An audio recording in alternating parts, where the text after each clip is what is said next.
নমস্কার দর্শক, আমি শুভ্রজিৎ আপনাদেরকে স্বাগত জানাই আমাদের চ্যানেলে।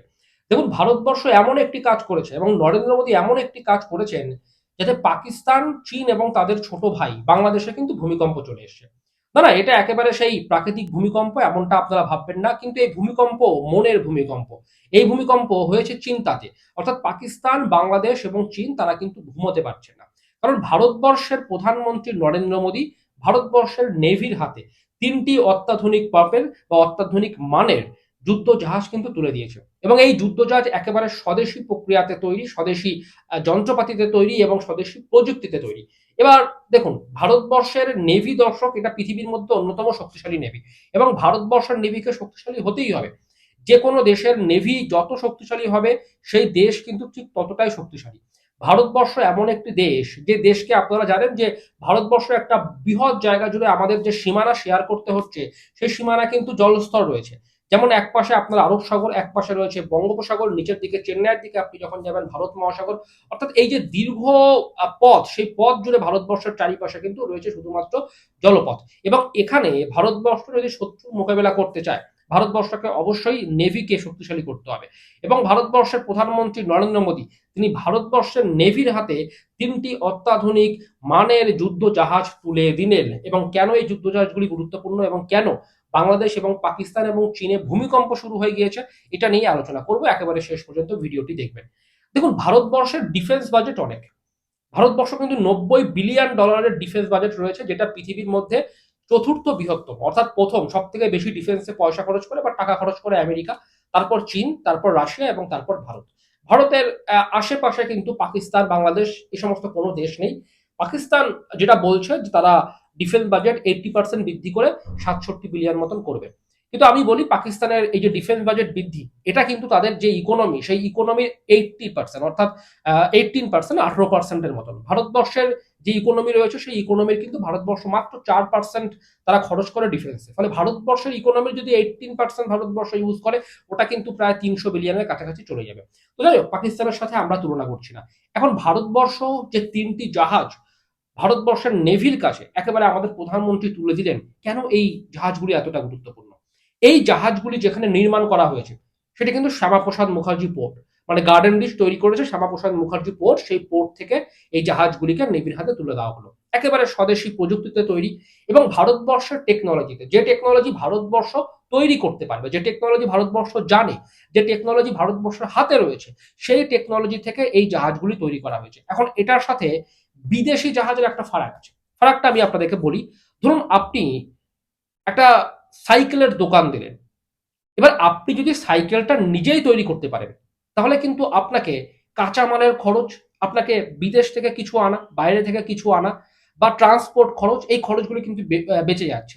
আপনি নিজেই সাইকেলটা বানাচ্ছেন, আপনি নিজে বিক্রি করছেন। কিন্তু আপনি ধরুন, আপনি সাইকেলের একটা দোকান দিলেন, কিন্তু আপনাকে অন্য জায়গা থেকে সাইকেল এনে বিক্রি করতে হচ্ছে। তাহলে কি হচ্ছে? আপনি তো তাকে টাকাই দিচ্ছেন।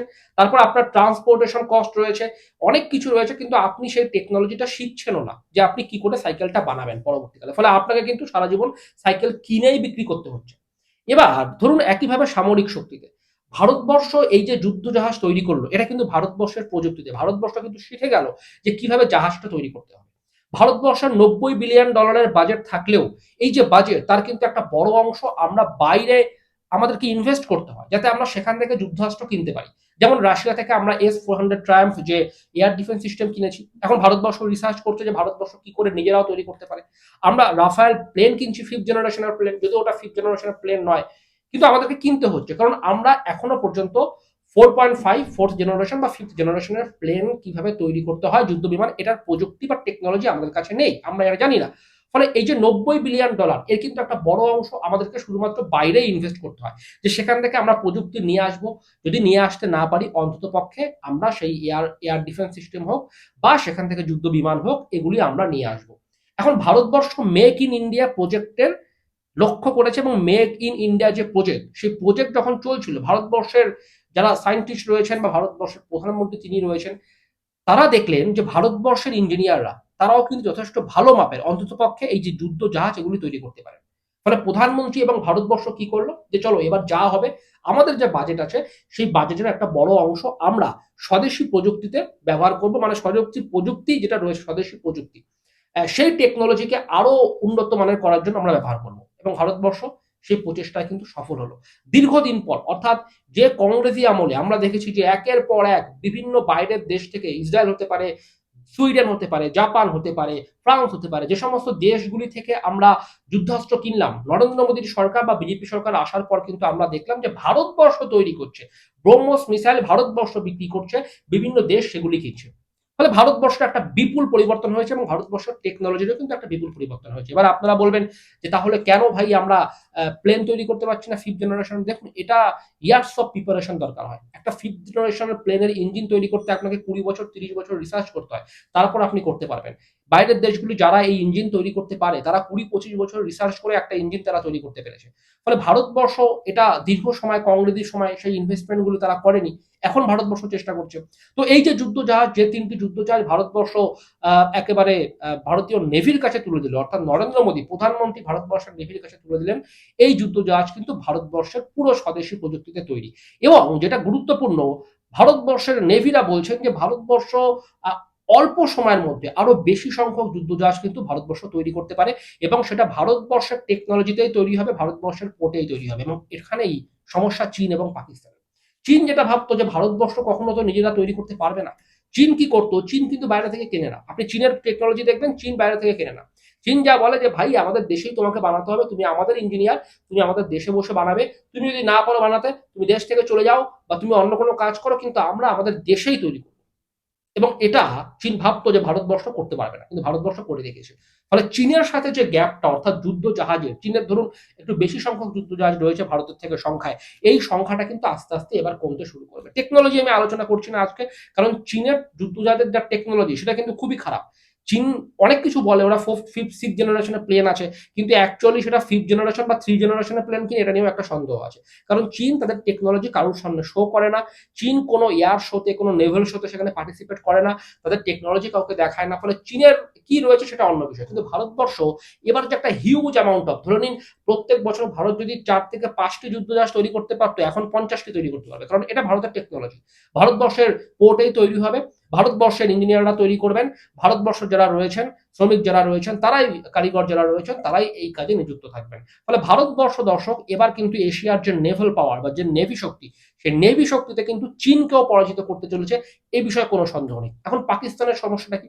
দেখুন, পাকিস্তান বাংলাদেশকে নিয়ে একটা পরিকল্পনা করছে যে ভাই এবার ভারতবর্ষ একটা বৃহত্তর আক্রমণ করবো, বাংলাদেশকে সাথে নাও। বৃহত্তর আক্রমণ মানে আমি যুদ্ধে পারবো না, তাহলে ভারতবর্ষের বিরুদ্ধে প্রক্সি ওয়ার, অর্থাৎ ছায়া যুদ্ধ করবো। দেখবেন ভারত, ইতিমধ্যে একটি খবর আমি আমাদের চ্যানেলে দেখিয়েছিলাম, হামাস অর্থাৎ ইসরায়েলের প্রধান শত্রু হামাস ইতিমধ্যে বাংলাদেশে ঘাঁটি করতে শুরু করেছে। লস্করে তৈবা বাংলাদেশে ঘাঁটি করতে শুরু করেছে। কেন? কারণ এগুলি পাকিস্তানের মদতে। পাকিস্তান বলছে এবার তুমি বাংলাদেশে যাবে, বাংলাদেশ থেকে তুমি ভারতবর্ষে আক্রমণ করবে, এবং আমরা পেছন থেকে তোমাকে সমর্থন করবো বা সাহায্য করবো। পাকিস্তান এই কথাটা বলেছে, এবং বাংলাদেশে গিয়ে তারা চেষ্টা করছেন ঘাঁটি করার, যে চলো এবার 2 বছর 3 বছর আমরা ট্রেনিং নেবো, তারপর ভারতবর্ষকে আলটিমেটলি আমরা অ্যাটাক করবো বা আক্রমণ করবো। এই তো দুদিন আগেও আপনারা দেখলেন একটি খবর, যে সেখান থেকে পাকিস্তানের একটি সাবমেরিন 1971 সালের পর আবার পাকিস্তানের একটি সাবমেরিন, সেই সাবমেরিন কিন্তু বাংলাদেশে গিয়ে পৌঁছেছে, অর্থাৎ বে অফ বেঙ্গল বা বঙ্গোপসাগরে গিয়ে পৌঁছেছে। এগুলি কেন? এগুলি ভারতবর্ষের বিরুদ্ধে একটা বড় মোর্চা বা বড় পদক্ষেপ নিতে চলেছে কিন্তু পাকিস্তান। এখন ভারতবর্ষের এই নেভি সম্প্রসারণ, বা আপনি বলতে পারেন যে ভারতবর্ষ যে ইনিশিয়েটিভটা নিয়েছে বা ভারতবর্ষ যে টার্গেটটা নিয়েছে, যে আমাদের নেভিটাকে এবার বড় করতে হবে, এই নেভির বড় এবং বিরাট সংখ্যক যুদ্ধ জাহাজ সেখানে নিযুক্ত করা মানে বাংলাদেশ এবং পাকিস্তানের সম্মিলিত যে প্রচেষ্টা, সেই প্রচেষ্টাকেও কিন্তু ব্যর্থ করে দিতে পারে ভারতবর্ষ। ফলে ভারতবর্ষের এই নেভির উত্থানে অবশ্যই পাকিস্তান এবং চীনের ঘুম তো উড়েই গিয়েছে। বাংলাদেশের তো ঘুম কখনো ছিলই না, কারণ বাংলাদেশ যে স্বপ্ন দেখে ভারতবর্ষকে তারা দখল করবে, ইসলামিক স্টেট করবে, এটা তাদের স্বপ্ন। অ্যাকচুয়াল ভারতবর্ষ যদি পদক্ষেপ নেয়, 2 দিন সময় লাগবে ঢাকা পর্যন্ত ভারতীয় সেনার পৌঁছে যেতে, কিন্তু ভারত সেটা করছে না। ভারত সহ্য করছে, দেখা যাক কি হয়, কতদূর পর্যন্ত পাকিস্তান পৌঁছতে পারে, কতদিন পর্যন্ত পাকিস্তান এই পদক্ষেপ নিতে পারে, কতদিন পর্যন্ত পাকিস্তান ভারতবর্ষের বিরুদ্ধে, পাকিস্তানের সাথে এবং বাংলাদেশের সাথে একত্রিত হয়ে তারা ভারতবর্ষের বিরুদ্ধে মোর্চা বা একেবারে বলতে পারেন যে ফ্রন্ট খুলতে পারে। দেখা যাক ভারতবর্ষ পদক্ষেপ নেবে। কিন্তু আমি বলবো নরেন্দ্র মোদীর পদক্ষেপে এবং বিজেপি সরকার বা ভারত সরকারের পদক্ষেপে ভারতবর্ষ কিন্তু চীনকে কড়া জবাব দিতে শুরু করেছে। এবং ভারতবর্ষের নেভি যদি আগামী 5 বছরে বিশ্বের দ্বিতীয় বৃহত্তম নেভিও হয়ে যায়, একেবারে আমেরিকার পর বা শক্তিশালী নেভিও হয়ে যায়, তাহলেও কিন্তু অবাক হবেন না, এবং সেটা কিন্তু ভারতবর্ষের অন্যতম একটা সেরা অ্যাচিভমেন্ট হবে। তো বলবেন দর্শক, আপনারা আপনাদের মতামত জানাবেন এই নিয়ে এবং আমাদের চ্যানেল ভালো লাগলে সাবস্ক্রাইব করবেন, লাইক করবেন, পাশে থাকবেন।